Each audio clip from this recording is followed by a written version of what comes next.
The great hall of the Galactic Council stretched across 3 kilometers of polished stone, its ceiling lost in artificial clouds that drifted between floating platforms. Representatives from 47 different species filled the chamber, their varied forms creating a living tapestry of galactic civilization. Some floated in specialized atmosphere bubbles, others towered on multiple legs, and a few existed as pure energy contained within crystalline shells. Councillor Vextar of the Hegemony called the session to order with a thunderous click of his mandibles. His species had ruled the council for over 2 centuries, and today felt like any other routine meeting. Trade disputes needed settling, territorial boundaries required adjustment, and the quarterly reports demanded review. "Where are the humans?" asked Councillor Zephyra, her melodic voice carrying across the hall. The Zephyrian representative gestured with one of her 4 arms toward an empty seat in the lower tier, where the human delegation typically sat. Vextar barely glanced at the vacant spot. "Probably fixing something somewhere. You know how they are." A few chuckles rippled through the assembly. Everyone knew the humans rarely attended these meetings. They always claimed to be too busy with maintenance work or some trivial engineering project. "Their absence is noted in the record," announced the council secretary, a mechanical being whose voice echoed with digital precision. "We proceed without them as usual." The meeting continued for hours. Trade routes were approved, mining rights were distributed, and several minor conflicts were mediated. The Altarian Banking Consortium presented their quarterly profits, which had reached record highs thanks to improved computational systems. The Xerian Defense Force reported that piracy in the Outer Rim had decreased by 60% due to better patrol. Coordination. None of them mentioned that humans had designed the banking algorithms, or that human engineers had optimized the patrol. Rotes. 3 days later, Councillor Zephyra stood in her private chambers, reviewing reports from across the galaxy.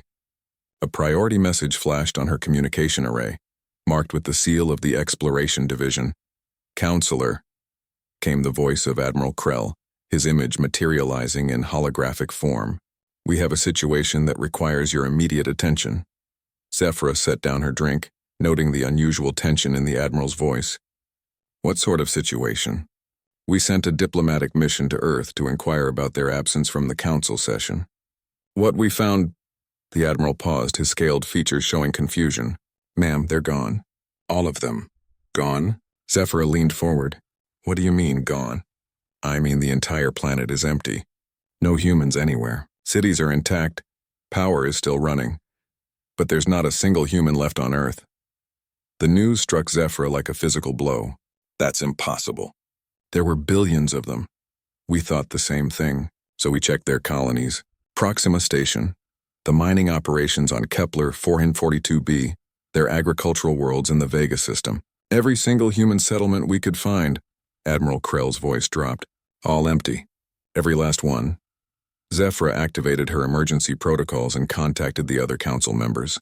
Within hours, the most powerful beings in the galaxy were gathered in an emergency session. The Great Hall buzzed with confusion and theories. "Perhaps they were attacked," suggested Councillor Morgan of the Crystalline Collective, his prismatic form shifting colors with agitation. "By whom?" Vextar's mandibles clicked rapidly. "Our sensors would have detected any military action of that scale. There are no signs of battle, no debris fields, no distress signals." "Disease?" offered another voice from the crowd. Admiral Krell's image appeared at the center of the hall. "We've investigated over 200 human settlements. In every case, the scene is the same. No bodies, no signs of struggle. Meals left half-eaten. Computers still running, transportation systems functioning normally. It's as if they simply walked away from their lives." The Altarian representative, a tall being with silver skin, raised her hand. "What about their technology?" "Their industrial facilities?" "Abandoned but operational. The fusion reactors are still producing power. The automated systems are functioning perfectly. Even their waste recycling plants are working normally. How does an entire species just disappear?" Zephyra asked the question that everyone was thinking. Councillor Vextar stood, his massive form commanding attention. "The humans were always strange. They avoided our social gatherings, rarely participated in cultural exchanges, and seemed more interested in machinery than proper civilization. Perhaps they've simply retreated to some hidden colony." "All of them?" pressed Zephyra. Every human in the galaxy at the same time? That would require coordination on a scale we've never seen. They were primitive, Vextar dismissed, barely space-capable when we found them. They couldn't organize something that complex. The secretary's mechanical voice cut through the debate. Analysis of human population records indicates approximately 47 billion individuals across 432 settlements. 0 human life signs detected in the past 72 hours. The number hung in the air like a curse. 47 billion people didn't just vanish. Dr. Helix of the Science Council, whose species resembled giant floating jellyfish, pulsed with bioluminescent patterns of concern. We should examine their technology more carefully. Perhaps they developed some form of advanced transportation we didn't know about. Advanced? Vextar's laugh was a harsh clicking sound. The humans used primitive rockets and basic fusion. They were centuries behind our technology, yet they maintained the infrastructure for half the galaxy, Zephyra pointed out quietly. The hall fell silent. Everyone knew it was true, but no one liked to acknowledge it. Humans were everywhere in the background of galactic civilization, quietly fixing things, maintaining systems, and solving problems that others found tedious. They were useful, Vextar admitted, but hardly essential. Admiral Krell's expression grew troubled. There's something else. We found this message beacon in Earth's orbital network. He activated a holographic display showing a simple text message. Thank you for everything. We found what we were looking for. The tools we built are yours to use as you see fit. Be well. The message was signed simply, Humanity. What tools? Asked Morgan, his crystalline form shifting to deep purple. That's what we need to determine, Admiral Krell replied. We have teams investigating their facilities now. Counselor Zephyra studied the message, something nagging at her consciousness. The humans had always been polite, almost humble in their interactions with other species. They took the lowest-ranking seats in council meetings, rarely spoke unless asked direct questions, and accepted criticism without argument. But they had also been absolutely everywhere, involved in projects across the galaxy. How long until we have a full report on their installations? She asked. Initial surveys suggest several weeks. The humans were involved in more systems than we initially realized. More systems? Vextar's tone carried irritation. They were maintenance workers and farmers. How complex could their involvement be? Admiral Krell hesitated. Sir, preliminary reports suggest they may have been involved in some very fundamental infrastructure, power distribution networks, communication relays, transportation coordination systems. Surely our own people can handle such basic tasks, Vextar declared. But as the council members filed out of the Great Hall, each returning to their respective territories, none of them noticed the first signs of trouble. Communication delays between sectors increased by fractions of seconds. Power distribution efficiency decreased by small percentages. Navigation systems experienced minor calibration errors. The galaxy continued to function, but for the first time in centuries it was running without human oversight. And slowly, almost imperceptibly, it began to break down. 2 weeks had passed since the discovery of humanity's disappearance, and Counselor Zephyra found herself staring at reports that made no sense. Her morning briefing should have been routine updates from across the Zephyrian territories, but instead, she faced a growing list of system failures. The atmospheric processors on Colony 7 are running at 85% efficiency, reported her aide, a young Zephyrian named Kylan. The quantum communication array in the Centaurus sector has a 12% lag increase, and the shipping lanes between our industrial worlds are experiencing navigation errors. Individual problems, Zephyra said, though uncertainty crept into her voice. These things happen. Yes, ma'am, but they're all happening at the same time. And they started happening right after the humans disappeared. Zephyra activated her personal communication system and connected to Admiral Krell. His scaled face appeared in the holographic display, looking more tired than she had ever seen him. Admiral, what's the status of the human investigation? Krell rubbed his forehead with a clawed hand. Counselor, we've discovered something troubling. The humans weren't just maintaining their own systems, they were maintaining everyone's systems. What do you mean? I mean, we've found human-designed components integrated into infrastructure across the entire galaxy. Not just in their territories, but in ours. In the hegemony space, in Altarian systems. Everywhere we look, there are human modifications.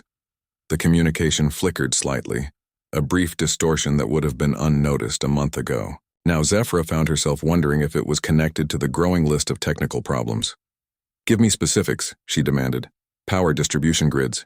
The humans designed optimization algorithms that increased efficiency by 30% across all major networks.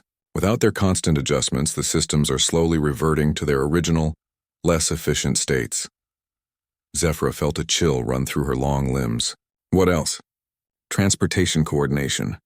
Every major trade route in the galaxy was optimized by human mathematicians. They created predictive models that reduced shipping times and prevented collisions. Those models are still running, but without human oversight. They're becoming increasingly inaccurate." The holographic image of Admiral Krell flickered again, this time with a noticeable delay in his voice synchronization. "Admiral, are you experiencing communication difficulties?" "That's another problem. The quantum relay networks that connect our civilizations were enhanced with human-designed signal boosters and error correction protocols. As those systems degrade, we're seeing increased lag and data corruption across all long-distance communications." Zephyra stood and walked to her viewing window, looking out at the bustling city below. Even from her high tower, she could see the subtle signs of trouble. Traffic patterns seemed less smooth than usual. The bright advertising displays that typically covered every building were flickering occasionally. The city's energy grid, which had run flawlessly for decades, was producing minor brownouts in some districts. "How widespread is this?" she asked. "Counselor, we've identified human involvement in power systems, transportation networks, communication arrays, atmospheric processors, waste management, agricultural optimization, and manufacturing coordination. They weren't just fixing things. They were quietly improving everything they touched." A new voice joined the conversation as Counselor Morgan's crystalline form materialized in the room. His usual brilliant white color had shifted to a concerned blue. "Zephyra, we need to talk. My people are experiencing system failures across our entire territory." "What kind of failures?" "Our crystal gardens, which produce our food, are showing reduced growth rates. The harmonic resonance chambers that power our cities are falling out of synchronization, and our data storage matrices are developing corruption errors." Admiral Krell nodded grimly. "We found human-designed harmonic optimization protocols in crystalline systems dating back over a century. They've been automatically adjusting your resonance frequencies to account for stellar radiation changes and gravitational fluctuations." Morgan's form shifted to deep purple, a color Zephyra had never seen him display. "Impossible. Our technology is far more advanced than anything the humans possessed." "Is it?" Admiral Krell's question hung in the air. "Or did you just think it was because they made it work better without you realizing it?" The communication system chimed with an urgent priority message. Counselor Vexitar's massive form appeared, his mandibles clicking rapidly with agitation. "Emergency council session, now. We have a crisis." Within hours, the Great Hall filled with representatives from across the galaxy. But this time the atmosphere was different. The confident chatter of previous meetings had been replaced by worried whispers and nervous energy. Vexitar took his position at the center of the hall, his usual commanding presence diminished by obvious stress. "Fellow counselors, we face an unprecedented situation. System failures are being reported across all territories." "Define system failures," called out the Altarian representative. "Banking networks experiencing computational delays. Military defense grids showing coordination problems. Agricultural worlds reporting decreased crop yields.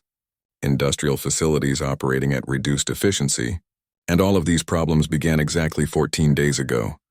The secretary's mechanical voice cut through the murmur of concern. "Correlation analysis indicates a direct relationship between reported system failures and the absence of human technical oversight." "That's impossible," insisted Dr. Helix, her jellyfish-like form pulsing with agitation. "The humans were primitive. They couldn't have been responsible for maintaining our advanced systems." Admiral Krell activated the central display, showing a three-dimensional map of the galaxy. Red indicators marked failing systems, and the pattern was unmistakable. Every major civilization was affected. The evidence suggests otherwise. "We've found human-designed improvements integrated into infrastructure across 47 different species territories. Power systems, communication networks, transportation coordination, environmental controls, and manufacturing processes." "But how?" Morgan's crystalline form shifted through confused patterns of color. We never authorized such extensive modifications. Because they didn't ask for authorization, Admiral Krell replied.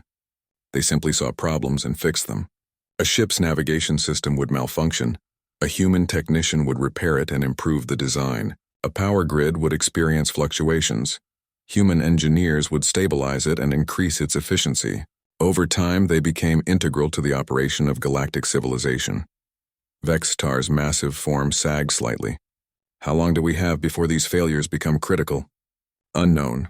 Some systems are degrading slowly and might continue functioning at reduced efficiency for months.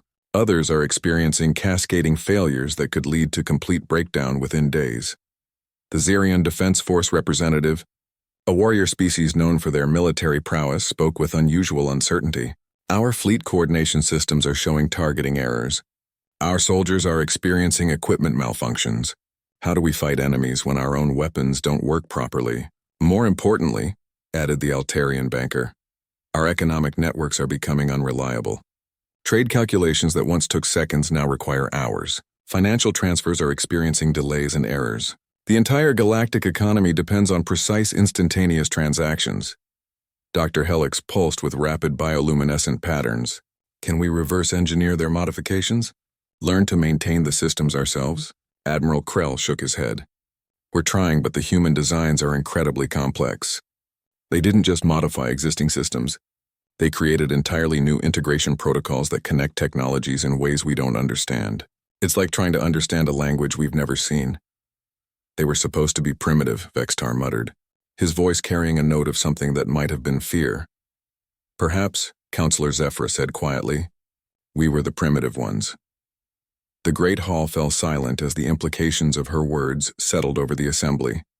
For the first time in galactic history, the Council faced a problem they couldn't solve by force, negotiation, or superior technology. They needed the humans back, but the humans were gone, and every day their galaxy worked a little bit less than it had before. The research station orbiting the abandoned human world of Kepler 442b buzzed with activity as the largest scientific investigation in galactic history entered its fourth week. Ships from every Council species surrounded the former mining colony, their crews desperately trying to understand how deeply human technology had penetrated galactic civilization. Dr. Helix floated in the center of the main laboratory, her jellyfish-like form pulsing with frustrated bioluminescent patterns. Around her, holographic displays showed the internal structure of devices that had once seemed familiar, but now revealed layers of complexity no one had imagined. This is impossible, she muttered, studying a standard atmospheric processor that the humans had supposedly repaired 50 years ago. Look at this integration pattern.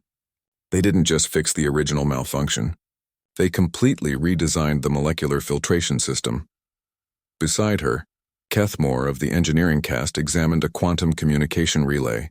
His forearms moved independently, manipulating different aspects of the holographic display. The original design had a theoretical maximum efficiency of 60%. This modified version is operating at 94% efficiency. How did they achieve this level of optimization? More importantly, added Dr. Yalara, the Hegemony's chief technology specialist, why didn't they tell us they were making these improvements? Admiral Krell materialized in holographic form, connecting from his command ship in the outer system. We're getting reports from investigation teams across the galaxy. The pattern is consistent everywhere we look.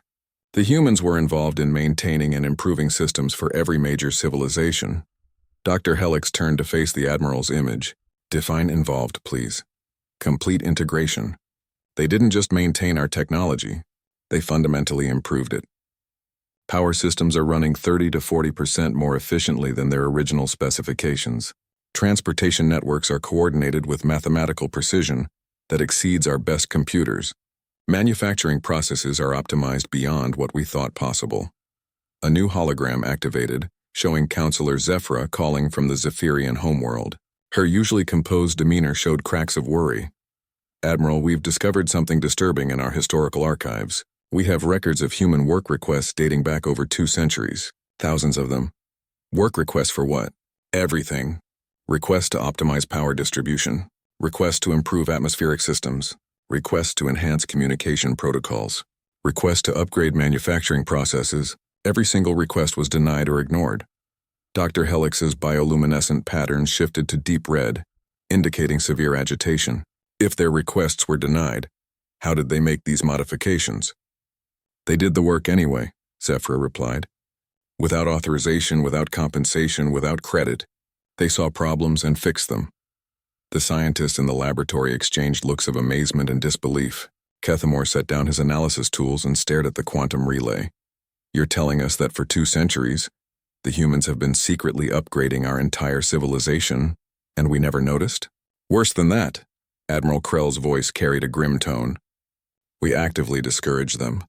Every time they tried to share their improvements officially, we dismissed them as primitive or irrelevant. A new voice joined the conversation as Morgan's crystalline form appeared in the laboratory. His usual white coloration had shifted to a deep troubled blue. My people have been investigating our own archives. We found proposals from human scientists dating back 150 years. Suggestions for harmonic optimization, resonance improvements, and crystal growth enhancement. Every proposal was rejected because we considered their technology inferior. What were the proposals about? Dr. Helix asked. Methods to increase our crystal garden's productivity by 40%. Techniques to stabilize our harmonic power systems during stellar storms. Protocols to prevent data corruption in our storage matrices. Morgan's form darkened further. All things that mysteriously started working better about 10 years after we rejected their proposals. Dr. Yalara activated her own holographic archive, displaying centuries of interaction records between the hegemony and humanity. We have similar patterns. Human delegations requesting meetings to discuss technological cooperation. Human scientists offering to share research on military shield harmonics. Human engineers volunteering to help with our fleet coordination systems. She paused, her mandibles clicking with what might have been shame. We told them their assistance wasn't needed. But they helped anyway, Admiral Krell said quietly. They helped anyway, she confirmed. Kethmore suddenly straightened, his forearms moving frantically over his analysis equipment. Wait, look at this power coupling. This isn't just an improvement. This is revolutionary. The other scientists gathered around his display, which showed the internal structure of a simple power distribution node. The original design would have required replacement every 50 years due to quantum decay.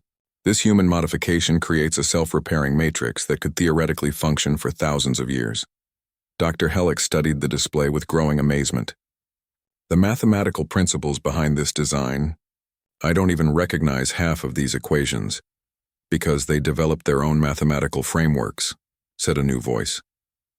Dr. Silton of the Mathematical Institute appeared in holographic form, her serpentine features showing unusual excitement. We've been analyzing human research facilities. They weren't using our mathematical models. They developed entirely new approaches to quantum mechanics, thermodynamics, and systems theory. New approaches? Dr. Yillara's voice carried skepticism. Mathematics is universal. There can't be new approaches to fundamental principles. Can't there? Dr. Silton displayed a complex equation that filled the entire holographic space. This is a human-developed formula for predicting quantum system stability. It's more accurate than our best models, uses fewer computational resources, and can be applied to systems we've never even imagined. The laboratory fell silent as the scientists tried to process the implications. How many of these new approaches did they develop? Zephyra asked from her distant communication link. Based on what we've found so far, hundreds, maybe thousands. They weren't just maintaining our civilization. They were quietly advancing it far beyond what we achieved on our own. Admiral Krell's holographic form shifted as he consulted his own reports. We've found human research facilities on 17 different worlds. Each one contains technologies and mathematical frameworks that are decades ahead of anything in our official scientific databases. Why didn't they publish this research? Dr. Helix wondered. Why keep it secret? Maybe they tried, Morgan suggested, his crystalline form now shifting through colors that indicated deep thought. How many human papers did we reject from our scientific journals? How many human researchers did we exclude from our conferences? All of them, Zephyra answered quietly. We considered their science primitive. We never seriously reviewed their submissions. Kethmore had continued analyzing the power coupling during the conversation, and his discovery made him call for everyone's attention. The manufacturing precision required for this component exceeds our best industrial capabilities.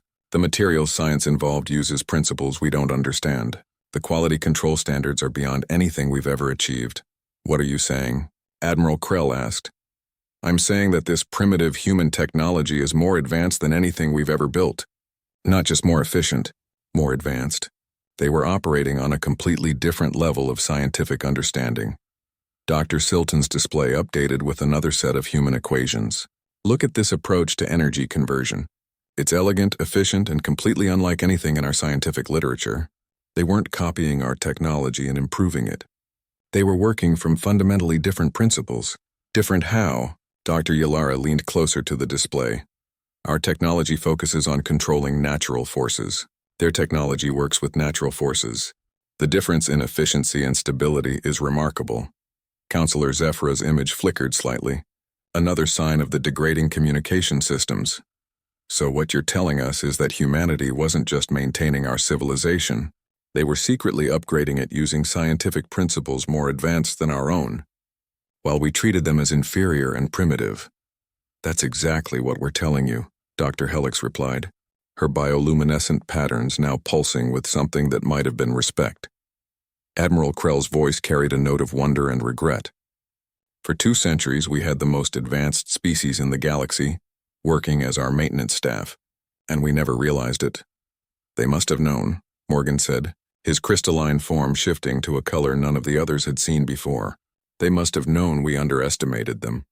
And they helped us anyway, Kethmore added quietly. They helped us anyway, Admiral Krell confirmed. The laboratory fell into contemplative silence as the full scope of human contribution to galactic civilization became clear. They hadn't been junior partners in a galactic community. They had been the hidden architects of everything that made that community possible. And now they were gone, taking with them knowledge and capabilities that the rest of the galaxy was only. The war room aboard the Council's flagship had been transformed into a search coordination center, its walls covered with star charts, trajectory analyses, and quantum signature tracking displays. 6 weeks had passed since humanity's disappearance, and the largest military operation in galactic history had found nothing but empty space. Admiral Krell stood before a massive holographic display, showing search patterns extending beyond the galaxy's rim. His scaled features bore the weight of mounting desperation as report after report came back negative. Status report, he commanded. Commander Yextal of the Hegemony Fleet stepped forward, his mandibles clicking with frustration. We have deployed 12,000 ships across 400 sectors. Deep space sensors, quantum signature detectors, gravitational anomaly scanners. We've searched every system within 50,000 light-years of known human space. And nothing. No ships, no energy signatures, no debris fields. It's as if 47 billion people simply ceased to exist. Counselor Zephra materialized in holographic form from her homeworld, where she was coordinating the civilian aspects of the search. Her usually elegant features showed the strain of weeks without proper sleep. Admiral, we've contacted every trading partner, every mercenary group, every independent colony within Council space. No one has seen human ships, received human communications, or detected any human activity since the day they disappeared. What about beyond Council space? Admiral Krell asked. The independent systems, the uncharted regions? We've sent long-range scout ships as far as our navigation systems allow.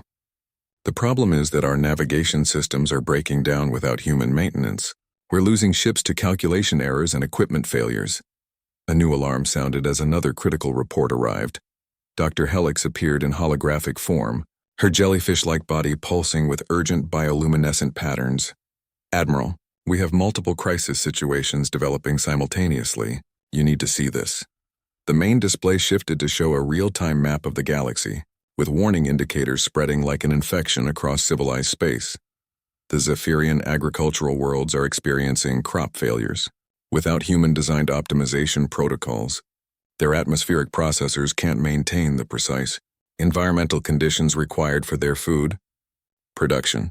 Red zones expanded across the Zephyrian territories as Dr. Helix continued her report, though Altarian banking networks have collapsed in 3 sectors.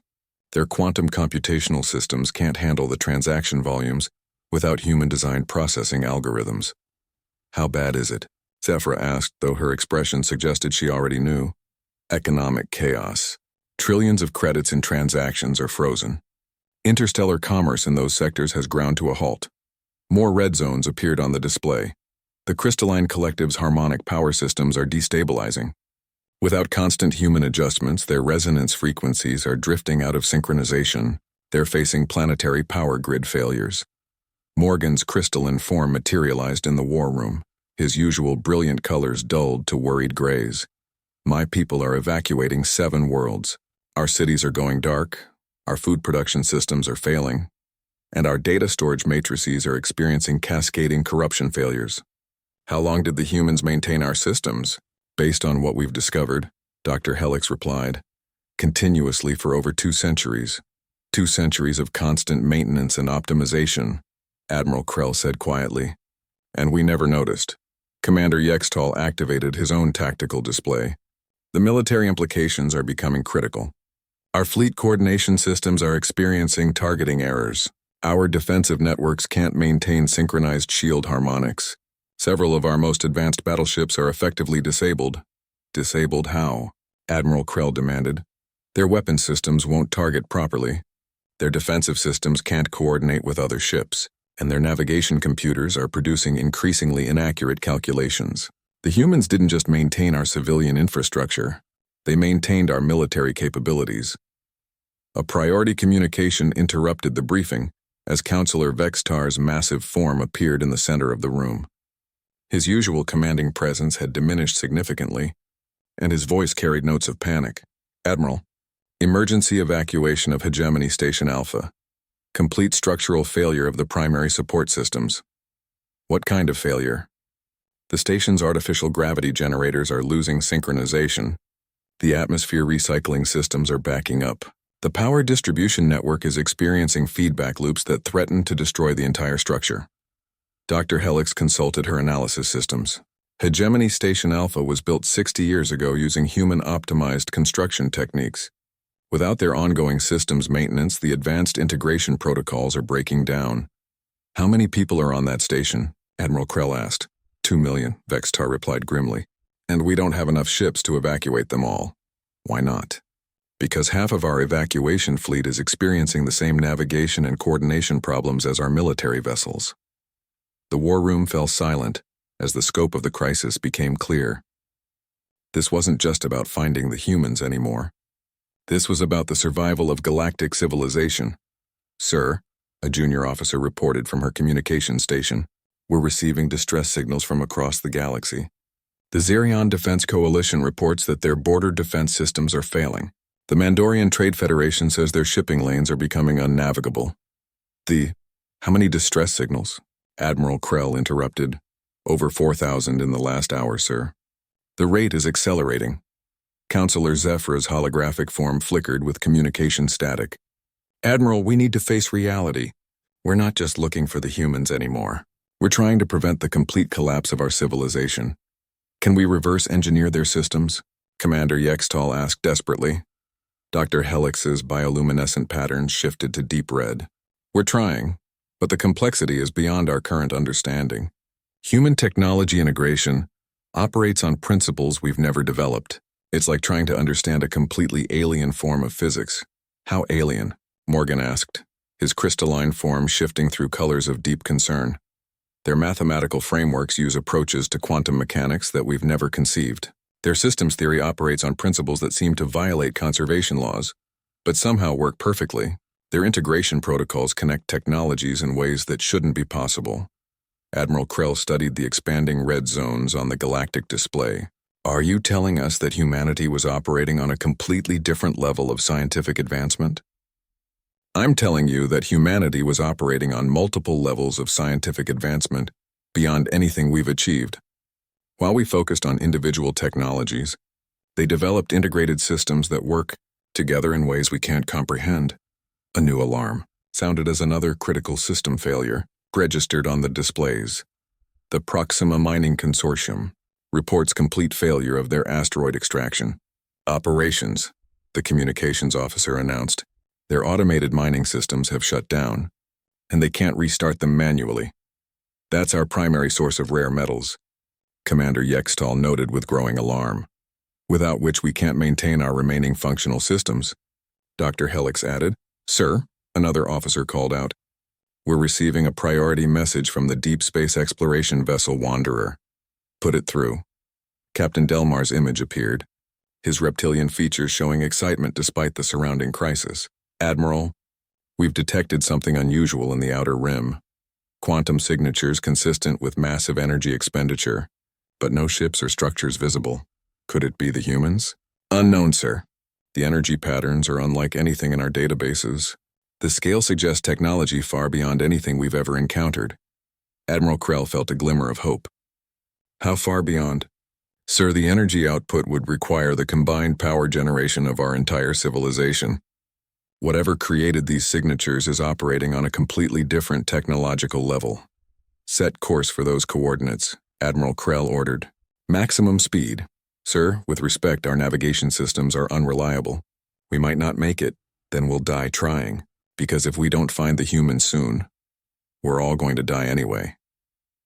As the fleet prepared to venture into the unknown regions beyond the galaxy's rim, the civilizations they left behind continued their slow collapse into darkness. Systems that had worked flawlessly for centuries were failing daily. Technologies that had seemed reliable and familiar revealed themselves to be dependent on constant human oversight that was no longer available. The great galactic civilization that had once seemed so advanced and stable was discovering that it had been built on foundations they had never understood, maintained by people they had never respected, and kept running by minds they had never bothered to comprehend. And now those minds were gone, along with any hope of understanding what they had really lost until it was too late. The Great Hall of the Galactic Council was dying.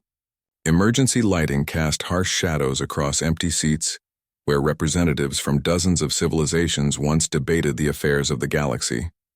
Now only a handful of figures remained, their forms hunched with despair as they watched their worlds collapse through failing communication systems. 3 months had passed since humanity's disappearance, and galactic civilization was in its death throes. Counselor Zephyra stood alone at her species' empty seating section, her elegant form diminished by exhaustion and grief. Of the 47 Zephyrian worlds, only 12 still had functioning life support systems. The rest had been evacuated to overcrowded refugee ships that drifted powerless through space as their navigation systems failed one by one.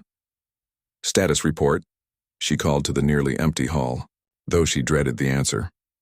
What remained of the Council's administrative system responded through crackling speakers. Hegemony Territories 90% infrastructure failure. Altarian Banking Federation complete economic collapse. Crystalline Collective 8 of 12 homeworlds abandoned. Sirion Defense Coalition. Military capabilities reduced to 15% operational status. How many are we losing per day? Current casualty estimates exceed 50 million beings across all territories. The rate is accelerating as life support systems continue to fail.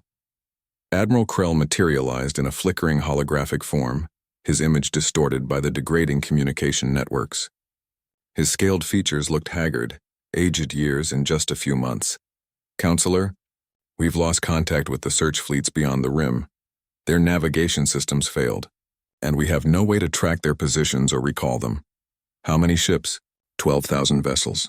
Our entire long-range exploration capability. His voice carried defeat.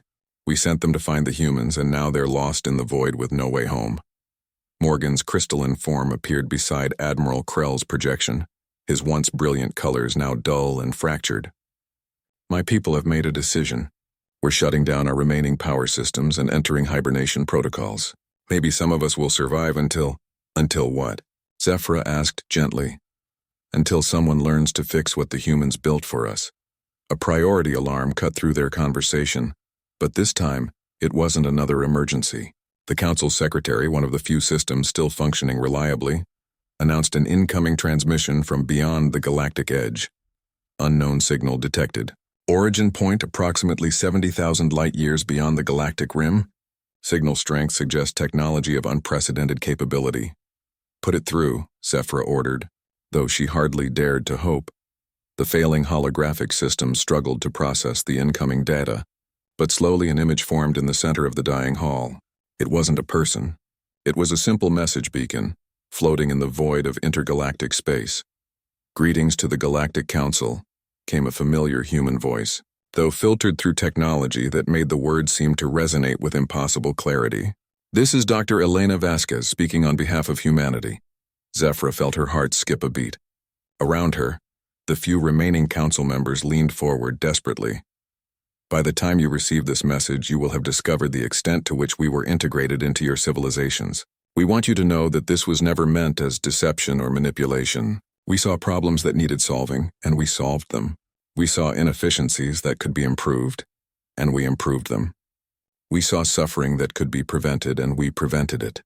The image shifted to show star charts and energy readings that meant nothing to the council members, but clearly indicated vast technological capabilities.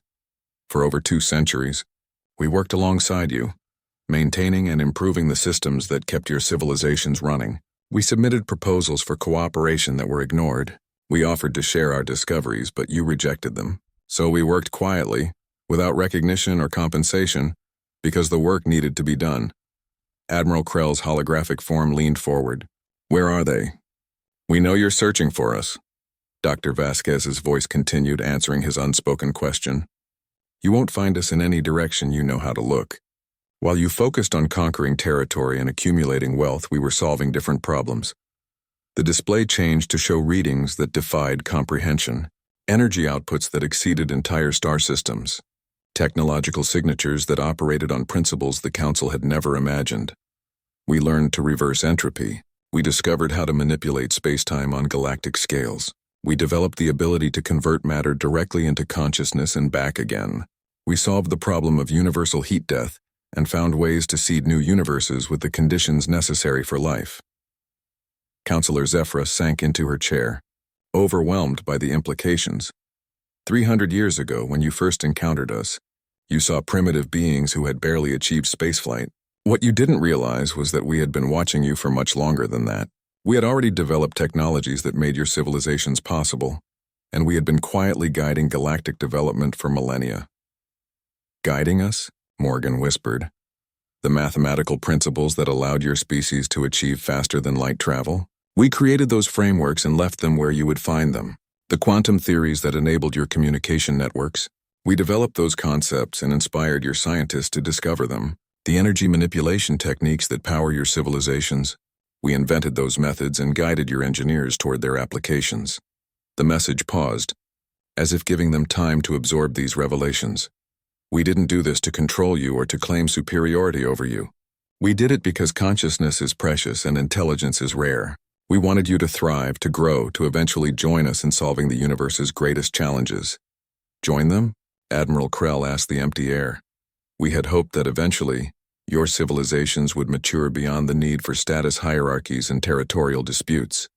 We hoped you would develop the wisdom to see cooperation as more valuable than domination. We hoped you would learn to value problem-solving over problem-creating." The tone of the message shifted, carrying a note of sadness.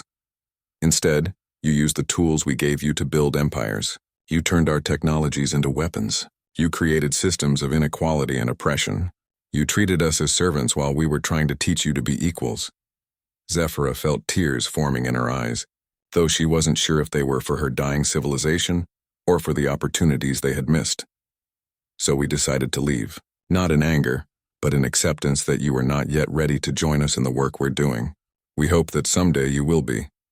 The display changed one final time, showing coordinates that led not to a location in space, but to a vast digital archive. "We're leaving behind everything we built for you, every improvement we made to your technologies, every solution we developed for your problems, every advancement we created for your benefit. It's all yours now, free to use as you see fit." "But we don't understand how to use it," Morgan said desperately. "The archive contains complete documentation, mathematical frameworks, engineering specifications, maintenance protocols, and theoretical foundations for everything we created. It will take you centuries to fully comprehend it all, but the knowledge is there." Dr. Vasquez's voice took on a tone of gentle encouragement. "We believe in your potential. All of your species have remarkable capabilities that you've barely begun to explore. You have the intelligence to understand our technologies. You have the creativity to improve upon them. You have the capacity to eventually surpass them. What do we need to do? Zephyra asked the recording. Learn to cooperate instead of compete. Focus on solving problems instead of creating them. Value wisdom over power, collaboration over domination, and the well-being of all consciousness over the advantage of the few. The message beacon began to fade as its power source depleted. When you're ready, when you've truly learned to work together for the benefit of all life, you'll know how to find us. We'll be waiting, not as your superiors or your servants, but as your partners in the greatest work of all, keeping the universe alive, conscious and full of wonder. The transmission ended, leaving the council chamber in profound silence. For several minutes no one spoke. The weight of what they had learned, what they had lost, and what they might still become settled over them like a blanket. Finally, Admiral Krell's holographic form flickered and stabilized. The coordinates are real. We're receiving data transmissions from the archive. How much data? Zephyra asked. Petabytes. Maybe more. It will take our combined civilization centuries just to catalog it all. Morgan's crystalline form began to shift toward brighter colors for the first time in months. Then we have work to do. If any of us survive long enough to do it, Admiral Krell pointed out grimly. We'll survive, Zephyra said with quiet determination. Because now we know what we're working toward. The Great Galactic Council held its final formal session that day, voting unanimously to dissolve their government and replace it with something humanity would have approved of, a cooperative alliance dedicated to learning, sharing, and solving problems together. Thank you for watching and comment.